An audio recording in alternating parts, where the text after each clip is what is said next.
Now, here's where it gets real scary. HSBC says customers who refuse to wear a face mask will have their accounts withdrawn. The lender reiterated the face masks are mandatory in all branches unless legally exempt, warning customers that non-compliance could result in accounts being closed. Now that is where things start getting worrisome. Now look, I got no problem wearing a mask. I really don't care. I don't know. People really don't like it. They want to defy it. I get it. Some people really are medically exempt. But the issue is not so much about, but they should wear a mask. It's an issue of when you threaten someone's access to the economy in general, when we're already at a point where like 99% of all currency is digital and not even physical, that people would lose their right to bank. That cancel culture. Why do we not have national banks? What's going on? Why do we have private banks all over the place? It's crazy. I mean, there's problems with national banks too. Well, at least the government can control them. And that's us. We have the opportunity to control them and say, no, you can't censor American citizens. That's bank. Us. You think you could petition Nancy Pelosi to do something? It's a big problem because we're in a situation where these private companies, we need to protect ourselves. We need to use our government. I'm not a huge fan of using the government, but in this case, we have global private companies that are threatening our sovereignty, and we need to use our government to protect us. Right, but not national banks, probably a regulation. Well, good news on this. One of the good things that Trump did just in the past few months was an order from the Office of the Comptroller of the Currency, which is an office I didn't know existed. But they put out a regulation against debanking. I'm not sure if it's gone through yet. They were doing the whole notice and comment period where they were taking in feedback from the public. But it specifically said people have been trying to use banks for political reasons to withdraw service from the gun industry, from private prisons. And this new rule essentially says that if you're going to withdraw service to someone, it must be because of financial risk. So, because of defaulted loans or the normal reasons why you wouldn't extend service to someone. That's good. There still is the problem that there are attacks that activists do where they use fraudulent cards to cause massive chargebacks and massive fraud, That's what happened to Gab, actually. That is a problem. Yeah. Well, what's next? If you don't bend the knee, your bank account's going to be deleted. I mean, it's absolutely ridiculous. They already did it. And that was my next point. There's a large number of people that had their bank accounts taken away because of their political opinion. And when we look at HSBC, they don't have the best reputation themselves. If you remember at Occupy Wall Street, me and you actually met a HSBC whistleblower. We actually talked about even doing a bigger story with another news organization about that exposed. We were the first story that kind of broke it, how HSBC helped terrorist, Iran, Mexican drug cartels launder money. And that was another huge issue about this, a record of this company that did awful things, now lecturing us about what is right and good for you. I mean, it's just ridiculous. I'm not going to take their advice seriously because they don't get to choose what I do in my own personal life. Well, look, I think I need to change my bank account. It's HSBC in the US and in the UK. Look, if there's a physical building, it's privately owned, and they say you have to wear a mask, the extent to what their powers should be is please leave until you have a mask on. That's it. Banking needs some kind of protections. Look, man, it's remarkable that I've always been in favor of curtailing power, be it government or corporate power. So I'm in favor of regulations. I'm in favor of leveraging government against corporations that are too big, too powerful, especially individuals who would use that power and access to manipulate the political sphere. Because if we don't deal with that, and perhaps it's too late, I've heard this, in the past decade or so from the left, that it's too late to actually make a difference. Because we are remember that Citibank report? Do you guys remember this back in it was during Occupy Wall Street? They said the U.S. government is no longer a democratic republic or a constitutional republic. It is a plutonymy where the ruling class of elites and wealthy control everything. And there was a study that showed that public perception and public opinion had no impact at all on legislation. None. And that the impact was the opinions of lobbyists and the wealthy elites. That's what Occupy Wall Street was upset with. And you know what's interesting? I actually think Donald Trump is the evolution of Occupy Wall Street in many ways. Don't get me wrong, Bernie Sanders was some of it. It's like Occupy split a little bit. Many went to Bernie. Interestingly, though, once Bernie sold out and went full on establishment, he retained a lot of those people from Occupy. Probably because their issues during Occupy was more, social justice. But a lot of the people who supported Trump were many of them were Occupy Wall Street activists. I remember I was at the Deplorable when, just before Trump was getting inaugurated. And there were people there who saw me and they're like, hey, we're big fans. And I was like, wow, Trump supporters, big fans of mine. And they're like, oh yeah, we were a big Occupy Wall Street activists. And I was like, really? And they're like, oh yeah, this is why Trump won in 2016, because he called out the plutonomy. He called it something different. He said there's a class of global elites that get away with everything and run everything. You don't really have a democratic republic anymore. He's basically saying the same thing that was in that report. There's also a lot of Occupy Wall Street people who are like, burn it all down. Let's vote for him. Let's vote against the establishment.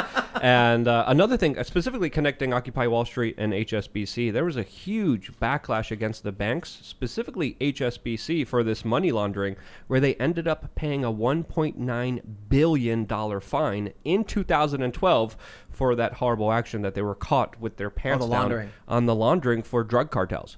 So again, they found their cudgel, bro. Yeah. So they can get away with the worst atrocities. These big corporations, man, I love it. These big corporations, Disney, the thanking the paramilitary group in was it Xinjiang? Xinjiang, yeah. Where the Uyghur Muslims are in concentration camps. Thank you for helping us produce this movie. And then they can come out with all of their social justice narratives and statements, and everyone just rolls with it. You know what I think the reality is, though? They got their useful idiots. They got their personalities who hate Trump and just want to own the cons and all that stuff. I think most people get it, though. I think most people understand there's a problem with big corporations. Unfortunately, many of them got wrapped up in Trump derangement syndrome because the strategy from the major media and these companies works. You just keep screaming Black Lives Matter is okay, and then you blame the Trump supporters for everything. And when that narrative is just repeated over and over and over, what ends up happening is you've got people who only watch mainstream news. And every version of a Trump supporter they see is the angry, loud, spitting, disrespectful lunatic.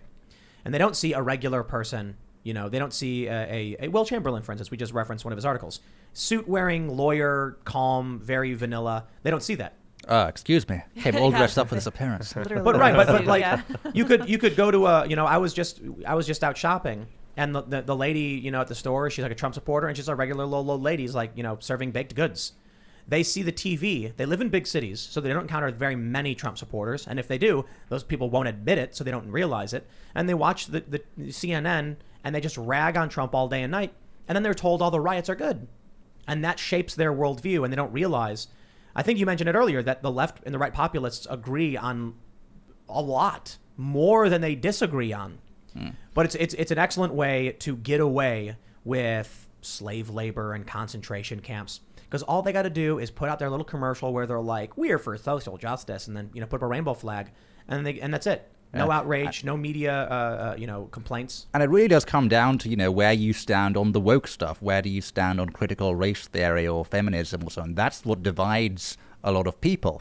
And some people theorize that corporations support woke stuff for precisely this reason. I don't agree with that. I think they genuinely believe this stuff. But it's inconsequential at the end of the day, and this is what allows the sort of uniparty to maintain power. You know what? I hear what you're saying, and I've just had a realization. I've been wrong this whole time. The woke stuff is good. It's great. Ian, did you know the Federal Reserve is run by old white men? Well, let's burn it down then. No. We need to get the old white men out and diversify the Federal Reserve. We need new rules, new regulations, and we need hard oversight to make sure that all of the people who are sitting in seats of power at the Federal Reserve are no longer there anymore because they're white men. Down with the patriarchy. Down with the patriarchy. All right, we're all in agreement. Everybody agrees that the banking system is run by old white men, which it is, and therefore we need diversity in the banking system. No, don't use evil to accomplish your goals. I'm kidding. The joke is, I'm curious, because we did mention this the other day, like, where is anyone to just be like, screw it, okay, I'm down with the wokeness. Hey, look, the military-industrial complex is a bunch of white people, too. Well, that's like using evil to accomplish your goals. That's part of the problem with using fascism to get Trump out of office, to use social media. Right. It's like you shouldn't use evil and use fascism to defeat your enemy. Because it doesn't work. It defeats your enemy, but it keeps fascism. That's what. Yeah, it might destroy your enemy, but you're going to create what you use, the system you use. So if you're using hatred, you're just going to. I was thinking about the banking systems and all this stuff, and how really weird it is that it's just numbers typed in a computer and then a ledger keeping track of it. And that's it. That's all the money system really is. It's powerful elites who run the banks, who decide who has access to resources. It's essentially what we have now in this centralized banking system is a way to control absolute power in a country or countries while convincing people that they're, voting in democratic institutions. And the other way to control them is, of course, the tech giants now. That's how you control communication. And that's why they'll crush any and all competition. And that's why Parler was just obliterated. If Trump, in the middle of the night, without saying a word to anyone, signed up for Parler and then posted, Trump is here, they would not have been able to have banned Parler. It would have been too much. Too many people would have known. It would have been a major story, and it would have been too much. No, I think they would have done. I don't think they really cared. I think that might have even made them more determined to crush Parler. I disagree. I think the story would have been too much for the average person to see that they annihilated an entire social network because Trump joined it. They got rid of Parler before Trump joined it, and they used BS reasons. Amazon said, we don't believe you'll be effective in your moderation. What does that even mean? How do you break a contract on what you believe might happen? Is it as bad? What could they do that would be worse than letting hang Mike Pence trend, which is what Twitter did? Or the fact now that it's starting to come out, the Capitol riots was organized on Facebook.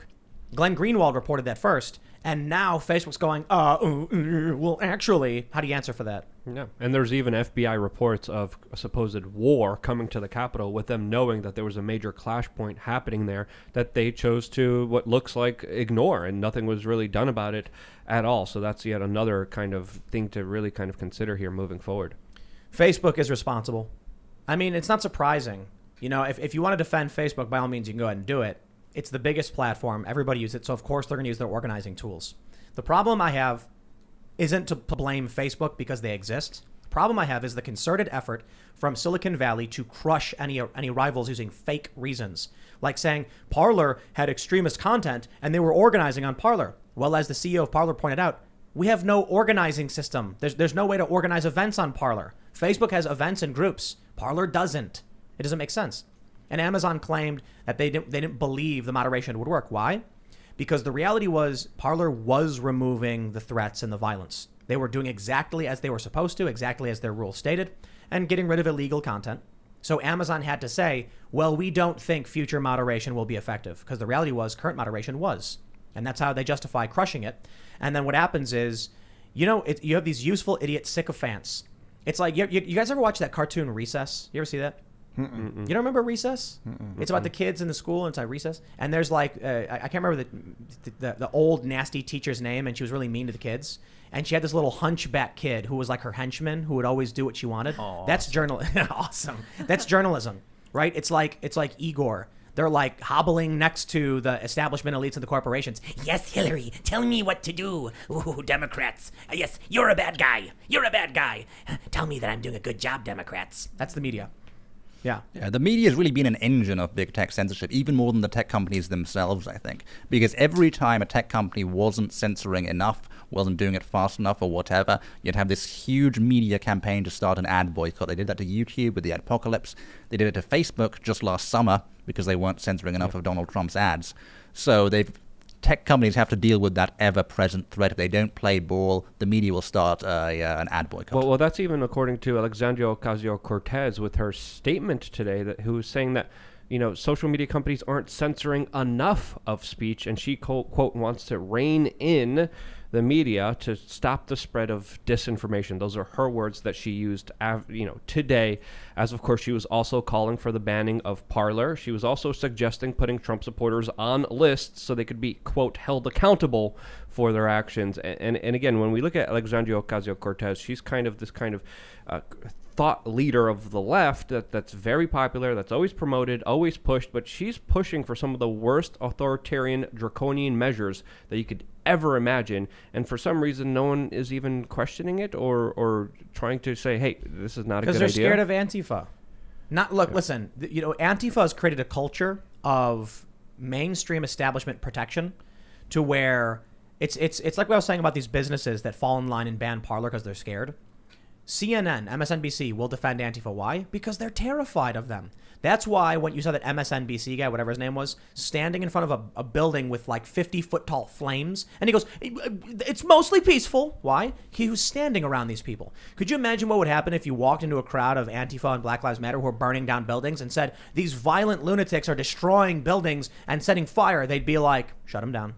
They were trying to obfuscate it when rioters were rioting and breaking into the CNN building in Atlanta. They're like, oh God, it was so amazing protest. to see the perplexing reporting that was happening when they were getting attacked in their own headquarters, and they were just having the most difficult time trying to break down what was happening here. Look, man, this is the problem that conservatives and Trump supporters have. It is the powerful establishment elites are dangling keys in front of the Trump supporters in the direction of political institutions, and that's what the Trump supporters are looking at. Meanwhile, upstream, where the politics comes from, the culture, the left has already taken over, and they're using that against Trump supporters. So when the Trump supporters go to the Capitol, everyone says that's horrible. Why would you do that? But when the left goes with pitchforks to big tech, to Silicon Valley, to the universities, and spray paints things on the walls and starts fires and burns down whole cities, well, that scares everybody into getting whipped into line. I would say, line. I don't Well, think... it was Andrew Breitbart who said politics is downstream from culture. Right. The question has always been, how do you change that? How do you change the culture when they You have go upstream. control over the institutions, the education system, Hollywood, now the big tech companies, The algorithms. the algorithms? So- I mean, so- the internet was helping for a while. I was saying, the one foothold that conservatives have in culture, every single meme that millennials use probably came from 4chan or Reddit, one of these very politically incorrect places, right? But now they're shutting the internet off as well. Now Reddit is very far left. Oh yeah, Reddit is now, they just but it was shut down. not always. Not always. Right. It used to be free for all. Yeah. And they purged everything. The number one post on Reddit that I saw today was a picture of Charlie Kirk saying that he's a domestic terrorist. Everyone upvote Yeah. this if you agree he's a domestic terrorist, and it reached number one on all. Right. And it was shocking seeing the comments because there's a lot of Trump supporters that don't like Charlie Kirk. Yeah. And he's more of the establishment kind of rhino Republican and not even the kind of outsider that a lot Well, of people expect him to be. What I do like is that I'll go on Reddit sometimes, and there will be a Charlie Kirk meme where they make his face really small. And that's funny, though. Like, making fun of somebody and you're like, whatever. It's like, okay, it's a funny meme. His face shrinks as the more he says conservative things. But when they say domestic terrorist, when they say threat to our safety, that's the kind of inflammatory rhetoric that leads to real-world violence. I'm not saying they can't say it. Don't get me wrong, because I believe in free speech. I'm just saying they shouldn't be going out claiming that the right is engaging in violent hate speech when it's literally what they do. The crazy thing about it is the front page of Reddit at the top of all, it's dominated by like 3 different Ocasio-Cortez profiles. All they do is repost AOC's tweets and then upvote them straight to the top. Right. That's what the Donald got banned for. And now here we are with the exact same problem, which shows the people who ran Reddit. It's funny because I used to know them. I used to hang out at their offices every so often, a couple times, not like a whole lot.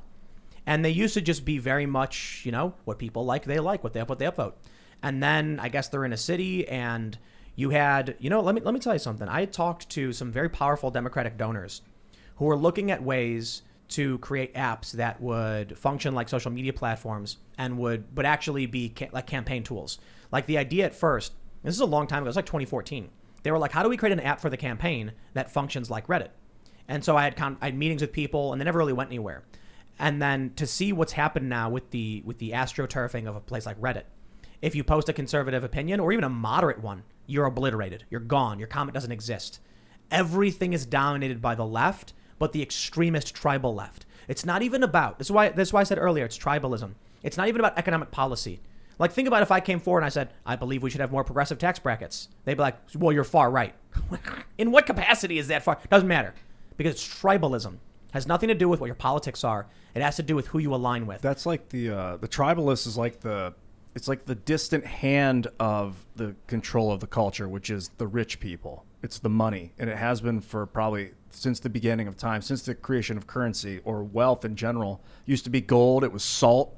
And then in the 70s, they turned it into fiat. So now it's just whoever has the most numbers in their bank account. But now there's this, for the last 50 years, it's been such a mind F screw that like people don't know who controls the culture. And there's like this combat or conflict at the top and now there's cryptocurrency appearing, but it's the rich people that are controlling the culture, which then flows downstream to politics. And they're using these tribalist ventures to, God forbid, create war. But I think maybe like the Great Reset, and they really want the United States to fight itself because it's standing in the way of like a socialist dictatorship. The problem is where power actually lies in society has been kind of concealed for a while. People still think that, the Senate or the House of Representatives is really important. That's really just political theater. Just look at how they behave with the tech giants, right? They bring them in for hearings every few months and then do absolutely nothing after the hearings.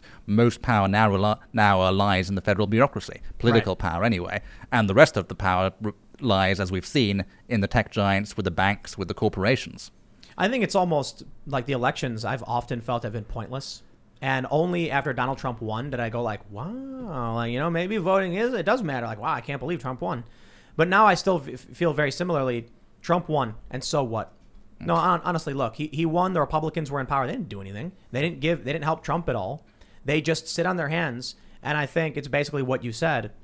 It's almost like they're, like Queen Elizabeth. Everybody loves her, in the UK. But what does she do? She is the head of state, but they say her role is mostly ceremonial. She does have the executive authority, right, to like override and make these. Yeah, but she in never theory, does. But she never does. And that's what I feel like we have now. When you watch that hearing where Ted Cruz, he's like, "You're censoring conservatives," and it's like, "That's right, Ted. You tell them." Then afterwards, what are you gonna do? Yeah, what are you gonna do? Now again, there are some Republicans who have presented bills to do stuff, and then no one sponsors them. They don't get voted on. They don't go anywhere.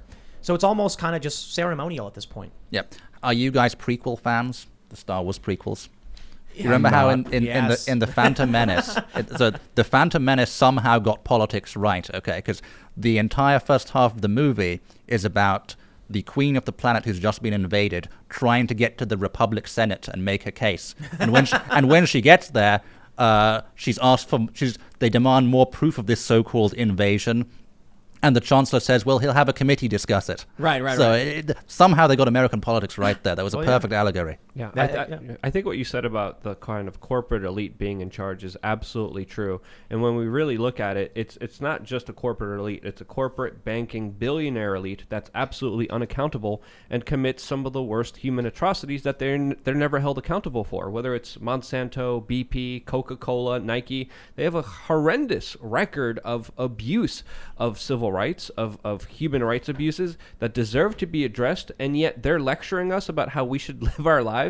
They're lecturing us about social justice. It's absolutely absurd, but they're becoming more emboldened with what they could think that they could get away with telling us to do. And I don't understand how people are okay with this and totally forget the history of union organizers being killed by cartel members, which a lot of people point directly to Coca-Cola for organizing. You see that meme? The left used to understand this, but then they got distracted by transgender pronouns. Yes. You see this meme where it's a pig with a monocle and a top hat, and it says "Buy our product," and there's an Antifa guy and he's yelling, and then below it says "Buy our product," but product is big and rainbow, and the person takes his mask off. He's like, "Oh, I guess that works." It's amazing to me how you have this tribalism on the left, which I believe is really rooted in, not entirely, but mostly rooted in hating conservatives and thinking they're evil. Whereas, as the saying goes, the left thinks conservatives are evil. The conservatives thinks that the left is misguided. Conservatives care about being left alone. Simple policy. It's often the arguments you'll hear from right-wing individuals. Not entirely. The left, they do argue for things like universal healthcare and stuff, but at least online, it's very much owning the cons. You do have the right version of that, but what I've noticed is that where do the seats of power lie on the left and the right?